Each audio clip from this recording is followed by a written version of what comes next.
আজকে অনেকদিন পরে আপনাদের মাঝে একটি ব্লগ নিয়ে চলে আসলাম। তো হ্যালো এভরিওয়ান, আসসালামু আলাইকুম। কি অবস্থা সবার? তো আমরা সবাই মিলে চলে গিয়েছিলাম মেলায়।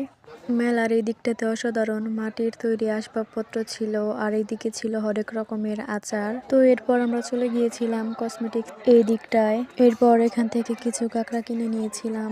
আমার মনে হয় যে কোনো মেলায় গেলেই খালি হাতে কখনোই ফিরে আসা যায় না, মনে হয় এটা রেখে ওইটা কিনি, ওইটা রেখে ওইটা কিনি।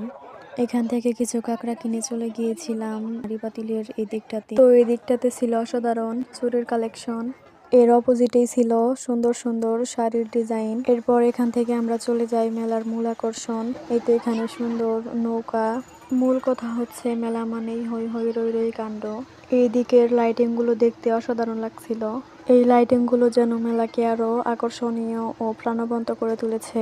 এখানে আরো ছিল মেলার ঐতিহ্যবাহী নাগরদোলা। জীবনে ছোট ছোট কিছু আনন্দের মাধ্যমে এই পুরাতন দিনগুলোর স্মৃতি ফিরে পাওয়া যায়। তো আজকের ব্লগটা ছিল এ পর্যন্তই। সবাই ভালো থাকবেন। আর আমার এই ব্লগটা কেমন হয়েছে সবাই একটু কমেন্টে জানাবেন। ভালো থাকবেন সবাই, আল্লাহ হাফেজ।